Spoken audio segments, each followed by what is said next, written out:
Aliens insulted the human's 14-year dog, then learned his Mutt was the galaxy's last dire wolf. The station smelled like ground stone, and the last line of the log read, unclassified. HFY Compact Intake Log, Druven 6, Cycle 7, Day 214. 41 standard intake events completed. 1 pending. The log had a field for fauna anomalies. It had never been used before. The field sat at the bottom of the daily form because someone had thought it prudent to include it and had never seriously expected it to matter. Today it had a number in it. The number was 1. Thessaly Orek, reading the attached file from her dispatch alcove on Deck 7, noted that entry number 1 on the Compact's Fauna Termination Index carried a notation she had not seen on any other entry. No confirmed sighting in 9,400 years. Classification retained for completeness. She had been posted to Druven 6 for 3 years. She had submitted 409 dispatch reports. She had never used the subject line of a dispatch for anything but the date. She kept her feed running. No image in the file. No visual record at all. No confirmed sighting in 9,000 years, and now there was a number in a field that had never held one. And downstairs, in the amber-lit concourse of a station that smelled perpetually of processed ore, something was walking through the main intake arch on a leather leash. "I have decided to keep the feed running," she wrote in the first parenthetical of Dispatch 410. "This is probably routine. I am continuing to observe." She was already not sure it was routine. Down on the concourse level, Intake Officer Bevrath was having what he would later describe, in the post-incident review, as a very normal morning right up until it wasn't. The station had processed 412 species in its operational history. 412. Every one of them had arrived with certified documentation for all biological accompaniments. This was Rule 1 of the intake standard, and it had never been an issue because every species the Compact had brought into contact had understood that documentation was how things got done. The HFY Compact processed 412 species, and 412 species had arrived with their paperwork in order. Druven 6 concourse level ran about 60 meters across its widest point, lined on 3 sides with intake stations, each one a pale amber column of light in the station's preferred spectrum. 3 founding HFY subspecies had agreed on this lighting 6 decades ago. Every human who had subsequently passed through a Compact facility described it, without coordination, as a waiting room on an overcast afternoon. None of them had meant it as a complaint exactly. It was just a fact, the way it was a fact that the mineral smell never left, regardless of how many filter cycles the atmospheric system ran. Sector Warden Uxavel Dorn ran his station from a raised office at the north end of the concourse. Not because the height gave him authority, the HFY framework was not particularly interested in spatial hierarchy, but because it gave him line of sight to all 7 intake arches simultaneously, which was useful. He had run Druven 6 for 11 years. He had overseen the intake of 412 species. He had never had an unscheduled escalation in 11 years of service, and he attributed this entirely to the fact that he followed the protocol, which was very good, and had been written by people who had thought carefully about every possible category of event. The citation baton sat in its clasp on his desk, not on his person. There was no need to carry it when you followed the protocol.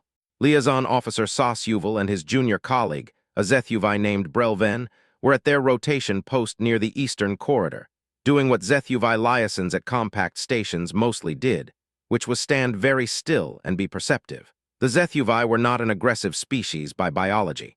They felt sound as touch.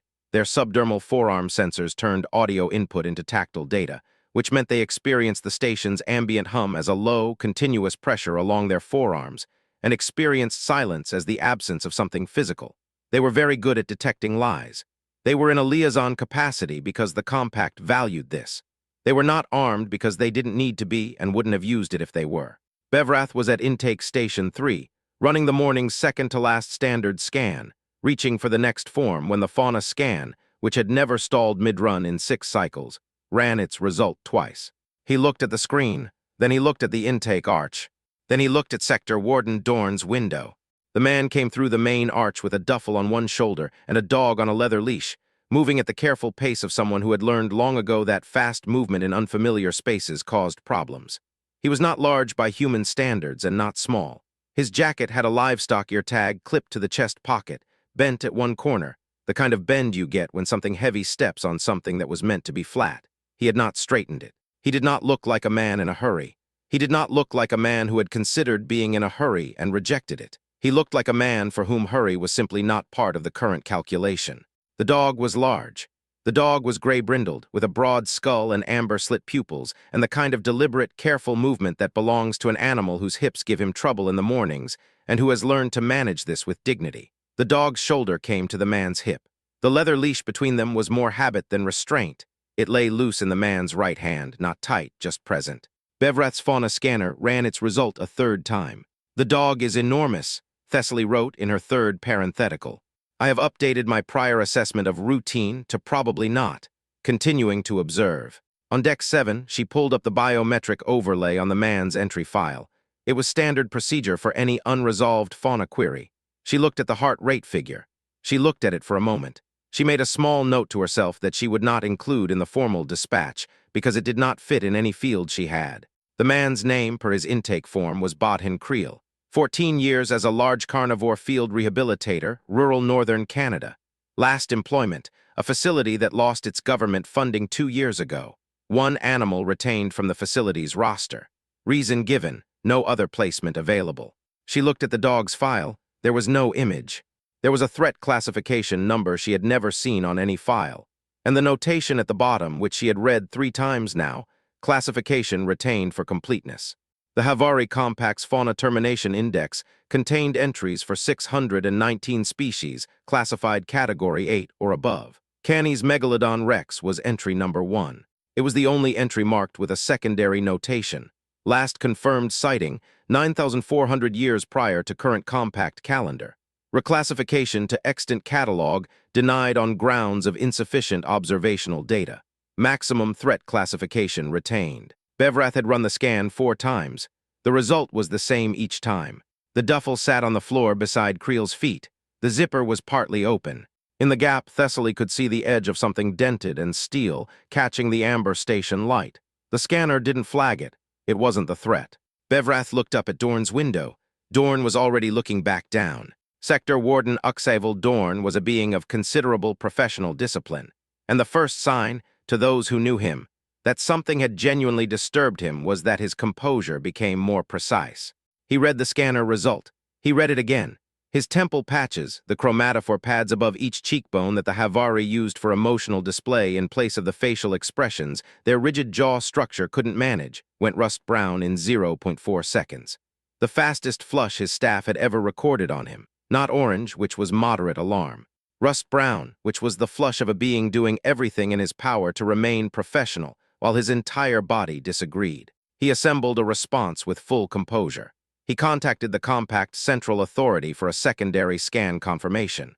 He reviewed the termination index entry number 1, including the 9,400-year notation, including the word completeness, and he understood what it meant, and he set that aside to deal with later. He pulled 11 officers from their posts. He did not tell them why yet. He told them to form a perimeter in the main concourse, standard spacing, weapons in passive hold. He said it clearly and without additional emphasis, the way you say a thing when you need the room to stay calm, and you are the room's primary reference point for calm. He left the citation baton in its clasp.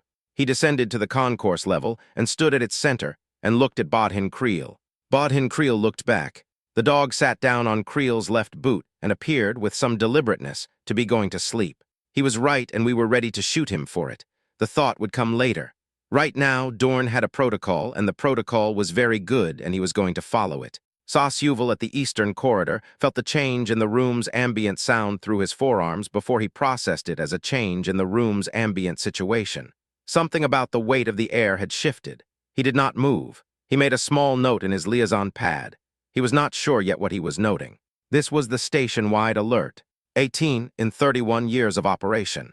The previous 17, 14 containment drills. 2 actual breaches, one a loose specimen from a mislogged intake, one a classification error that turned out to be a misfiled paperwork flag and not a living thing at all. One compact counselor who had arrived with an undeclared ceremonial blade and had been very apologetic about it. This was 18. The first one involving a species the compact had listed as extinct for 9.5 millennia. Dorn addressed Creel directly. The translator module was running on standard human-compatible settings, which the compact had calibrated 7 months ago, in the first weeks of provisional ward status. The protocol for this moment was clear. Identify the species, confirm the handler relationship, request documentation. Your intake form indicates one fauna accompaniment, Dorn said.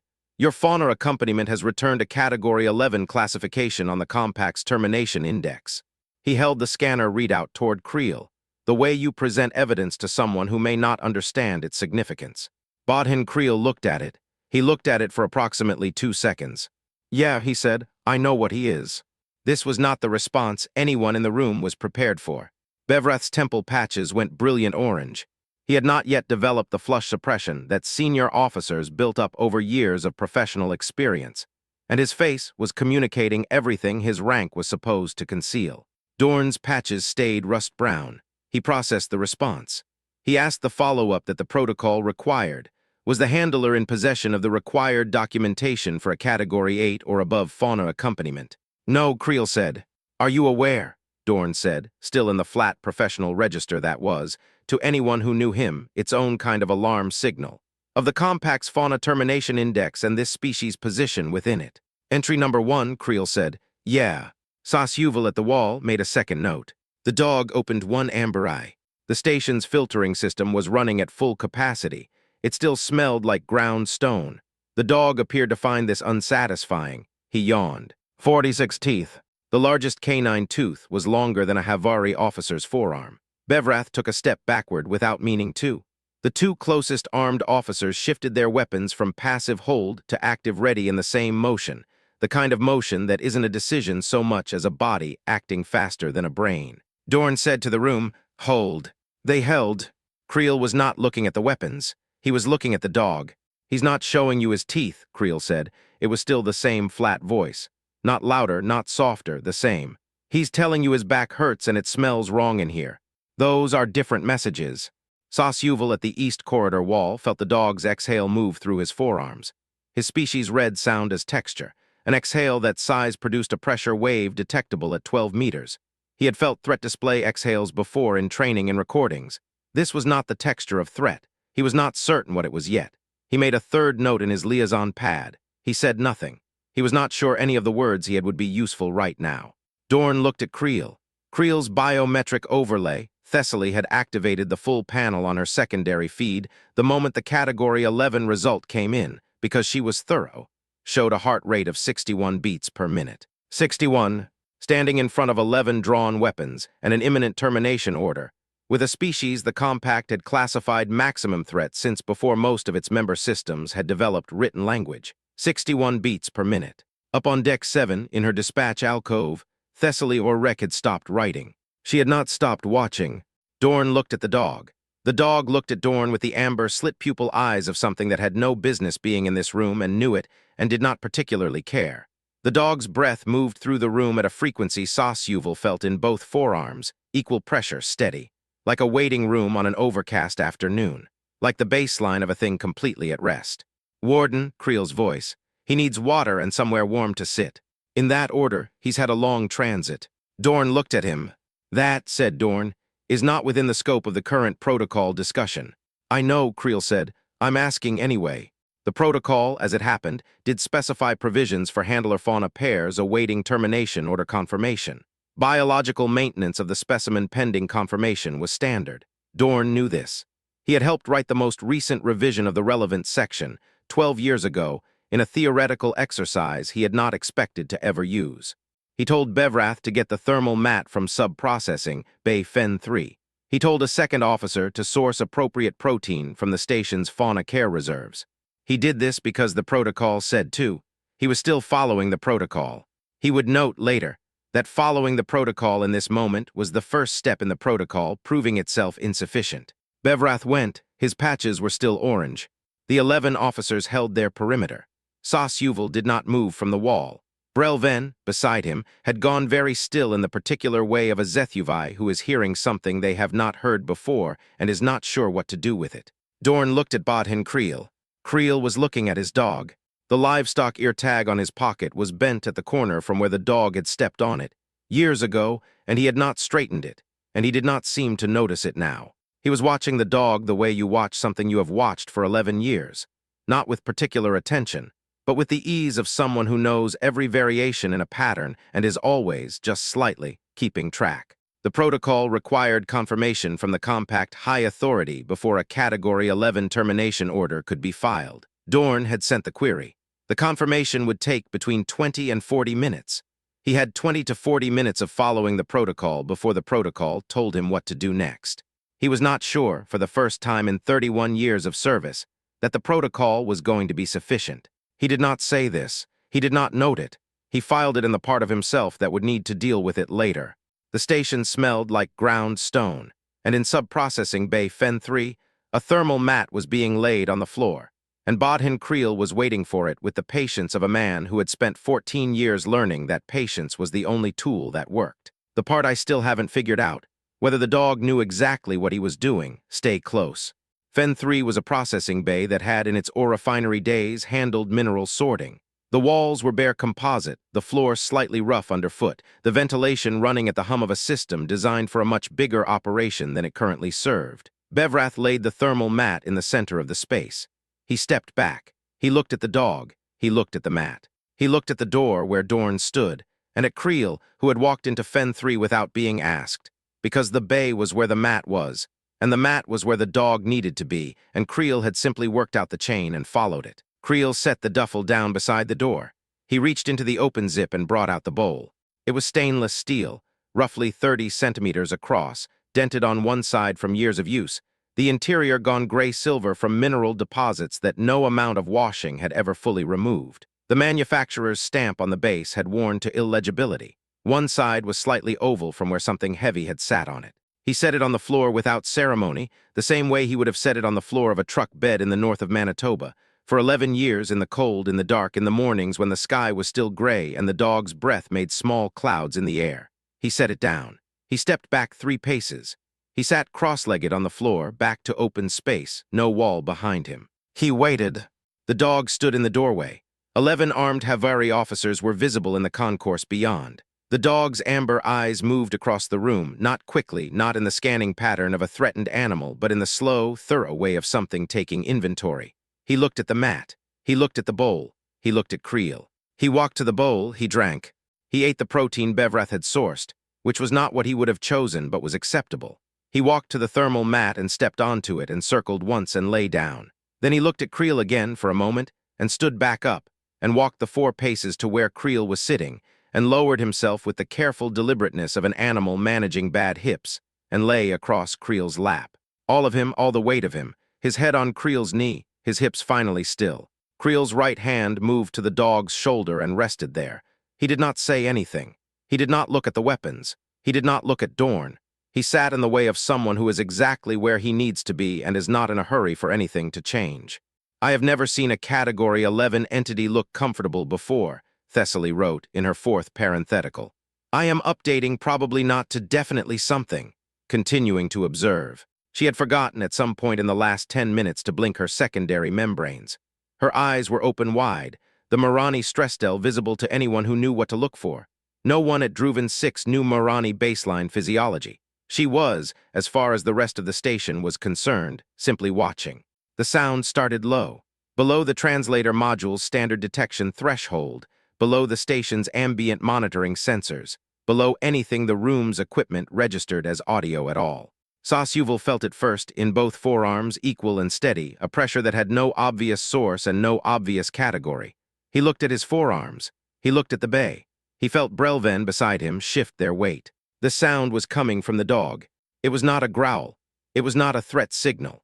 It was not anything the compact's fauna monitoring system had a pre-existing code for, and the translator module, which had been running continuous audio analysis since the moment Creel walked through the intake arch, was still working on it. Sasuvel sat down on the floor of Druven 6 main concourse. Not a collapse, not a reaction.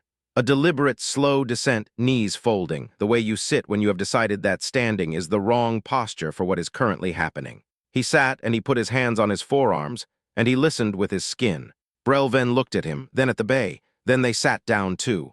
A third HFY, Tevras Sui, on rotation from the upper liaison deck, who had come down to the concourse level because something had changed in the station's audio profile, and he had felt it through the floor, appeared at the east corridor entrance.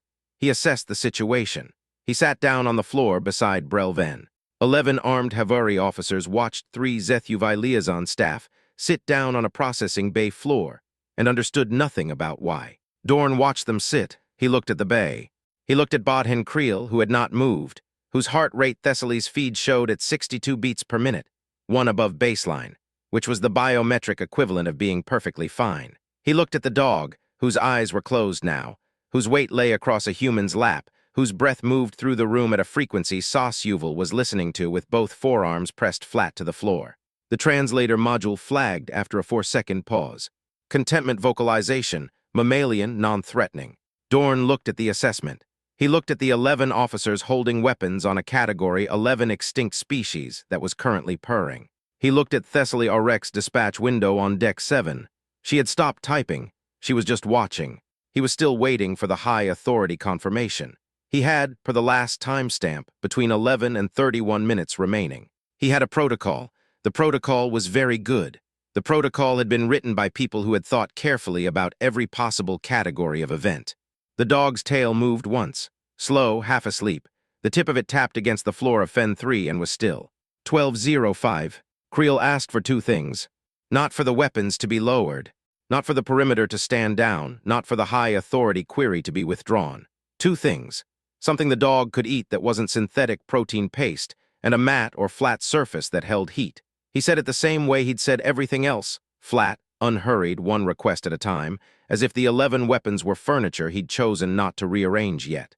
Dorn granted both. The protocol specified provisions for handler-fauna pairs in holding status pending termination confirmation. Biological maintenance of the specimen during the confirmation window was standard. Dorn knew this section. He had helped revise it. He followed it now because the protocol was what he had, and the protocol was very good, and the protocol said to do this, and so he did it. He would note in his revision request later that following the protocol in this moment was the first action the protocol took that actively worked against its own conclusion. Bevrath went to get the thermal mat. His patches were still orange.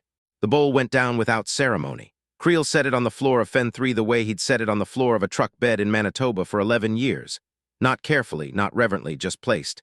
The way you put something in its right spot because you know its right spot and you've known it for a long time. He stepped back. He sat cross-legged on the floor of an alien processing bay with no wall behind him and no weapon in his hands and waited. The dog looked at him for 11 seconds. Then he walked to the bowl, drank 8. Turned around, walked to the thermal mat, circled once, considered, walked back to Creel and lay down across his lap. All the weight of him, his head on Creel's knee. His hips settling with the slow exhale of an animal that has been moving through a difficult morning and has finally found the one good spot. Creel's hand came to rest on the dog's shoulder. He did not say anything. He did not look at the perimeter. He was not performing patience. He simply had it, the way you have something you've built over a long time in cold mornings and difficult spaces, and it has become the ground you stand on. Thessaly on Deck 7 had pulled the biometric feed up on every panel she had. Creel's heart rate, 62. She had watched the bowl go down and watched the dog choose and watched the hand settle, and she had not written a 5th parenthetical yet. She was not sure she had the words for a 5th parenthetical. She was not sure any of her 409 prior reports had prepared her for the thing she was currently watching, which was a maximum threat extinct species looking, for all the world, like it had come home. The sound started again. Low, below threshold. Sauce-Yuval felt it in both forearms before the translator caught it. Equal pressure, steady, the texture of something at rest so completely that rest had become a physical force in the room. He sat down on the concourse floor. Deliberate, slow. Brelven after a moment followed. Tevras Sui, who had come down from the upper deck because the audio profile of the station had changed in a way he felt through the walls, appeared at the corridor entrance, assessed, and sat beside them. 3 HFY liaison staff, on the floor of a compact processing station. 11 armed HFY, officers watching and understanding none of it.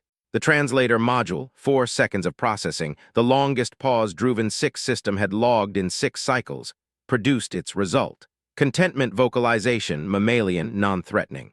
Dorn read it. He read the Category 11 classification. He read the 9,400-year notation. He looked at the dog, who was asleep or close to it, his breath moving through Fen 3 at a frequency Sauce-Yuval was tracking with both palms flat on the floor. In 31 years of operation, Druven 6 had activated its station-wide alert 17 times. 14 were drills. Two were real breaches. One was the counselor with the ceremonial blade who had been apologetic. This was Alert 18, the only one involving a species that had been extinct since before the compact had member states. And then the high authority override arrived. It came through the formal channel, the one reserved for compact-level directives that override station protocol. A clean line of text on Dorn's display, time-stamped, sealed, unambiguous. Category 11 fauna outside registered containment. Immediate termination. No handler exception. No provisional period. No exceptions in the compact's operational history, which covered 412 years. Dorn looked at it. He looked at the citation baton in its clasp on the desk he'd had brought to the concourse when he descended. 11 years. He reached out and picked it up. The clasp hinge was slightly stiff. He noticed this the way you notice the maintenance task you've been putting off. 11 years. He should have checked the mechanism more often. The dog's ear, folded at the tip from an old scar, an asymmetry Thessaly had logged in the biometric file without knowing what caused it, flicked once at a sound only he could hear from somewhere in the station's ventilation. Creel watched this. One moment of watching the way he watched everything, the way a man watches a pattern he's memorized over thousands of mornings. Then he looked up. He stood. The dog stood with him. Not startled, he felt Creel's weight shift and matched it, shoulder rising to Creel's hip, the two of them moving the way things move when they have moved together long enough that the signal between them has worn a groove. The dog's amber eyes came up to the room. Not threat scanning. Not aggressive. Simply present the way old things are present, fully, without performing it. Creel stepped between the weapons and the dog. He did not raise his hands. He did not raise his voice. "Warden Dorn," he said, "I need to tell you something about where I come from." The room went still in a different way than it had been still before. The first stillness had been the stillness of protocol holding, everyone waiting for the next step in a framework they trusted. This was the stillness of a room that had stopped trusting the framework and wasn't sure what to trust instead. Creel spoke at the same pace he'd spoken all morning, unhurried, plain, like he was explaining a thing that was obvious to him and that he understood was not obvious to anyone else, and he was willing to cover the distance between those two facts without impatience. He said that humanity had reached the top of their planet's hierarchy without being the largest thing on it, the fastest thing on it, or the most dangerous thing on it by biology.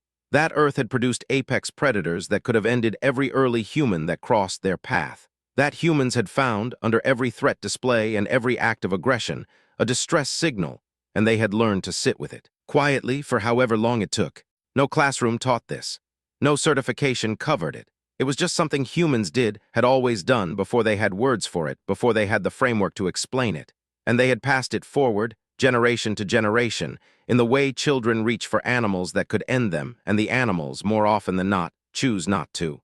Sasuvel on the floor had both palms pressed flat to the composite. He could feel the rhythm of Creel's voice through the vibration of the floor. He was making notes in his liaison pad. His pen had not stopped moving. "He picked me out of a room full of strangers," Creel said. 11 years ago, he had no reason to, he did it anyway.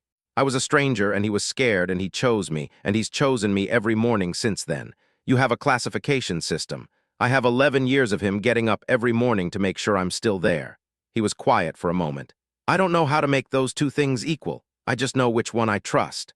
Thessaly stopped moving entirely.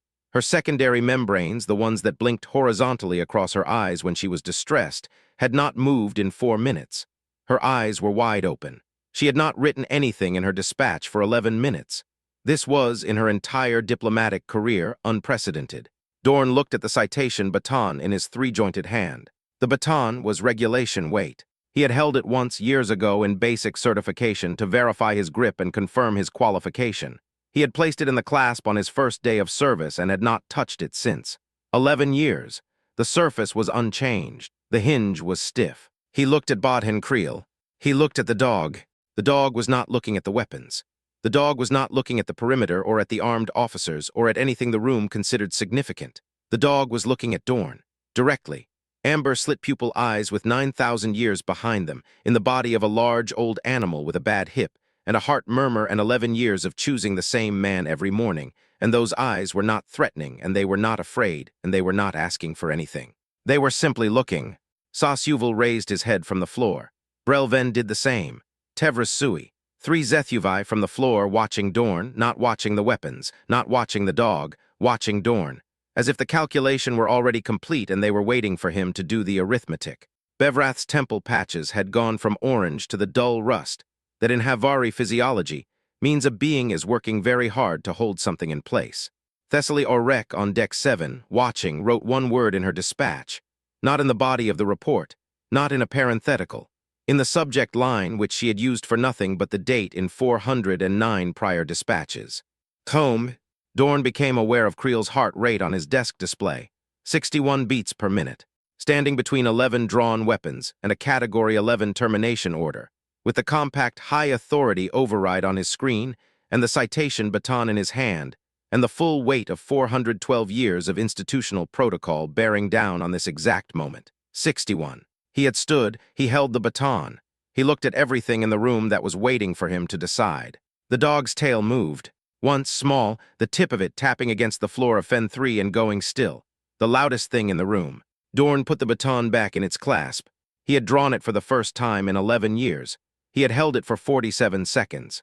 He said, to no one in particular, and to Bodhin Creel specifically, "The protocol requires me to file a revision request when I encounter circumstances outside its defined parameters."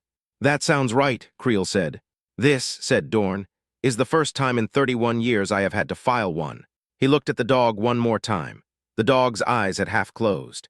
His chest moved at the slow, even pace of an animal that is not afraid of this room, has decided not to be afraid of this room, and is, in its quiet way, making this known. "He's a good dog," Creel said. The petition count at that moment was 22,000 per minute. The compact's public response system had been built to handle 800. It had never been tested above that.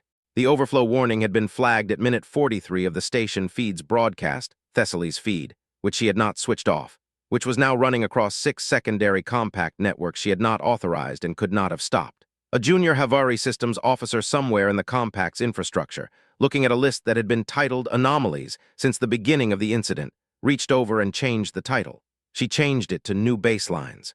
She did not explain this to anyone. It seemed to explain itself.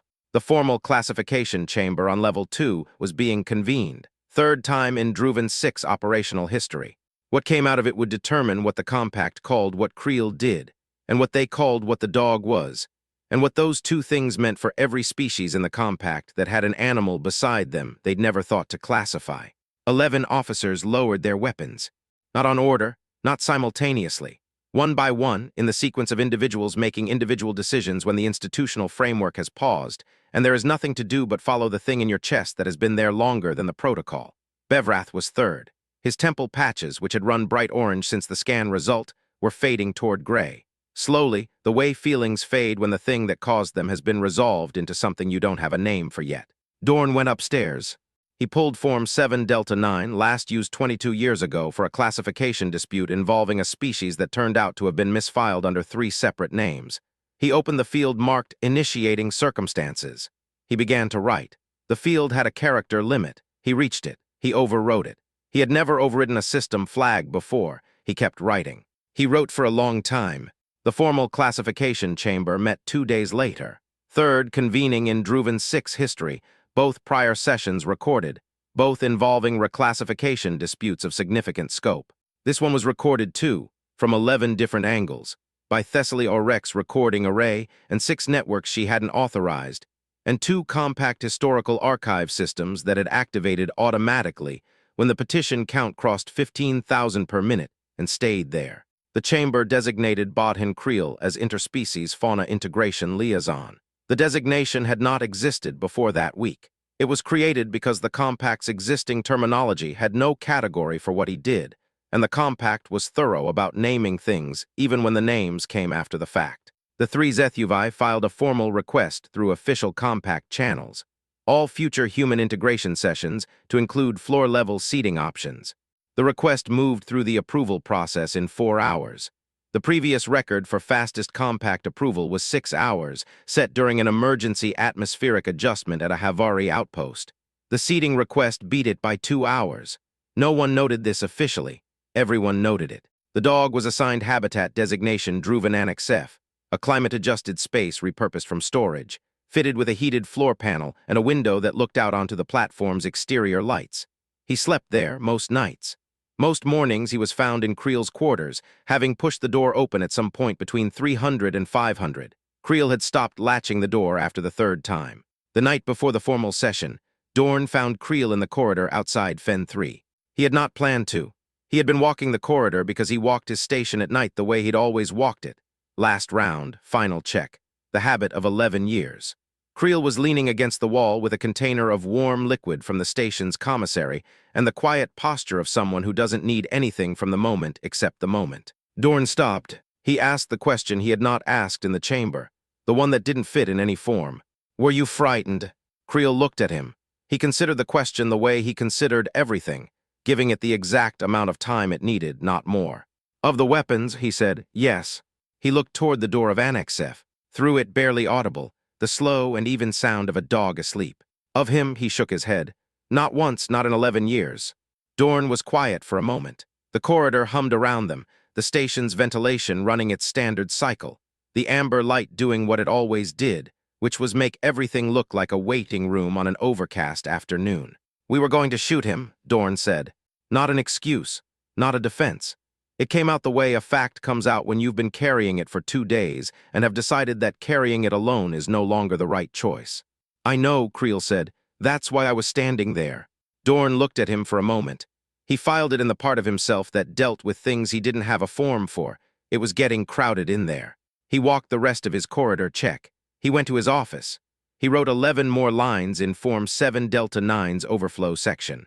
6 months after the formal session, a junior HFY xenobiology researcher submitted a data access request for the dog's full medical file, joint supplement records, cardiac monitoring logs, dietary record going back 11 years, behavioral observations from Druven's 6 staff, 32 pages of them, submitted voluntarily over 6 months, in formats ranging from official liaison notation to a 7-page account from Bevrath, that the review board accepted over his objections that it was too personal for official record.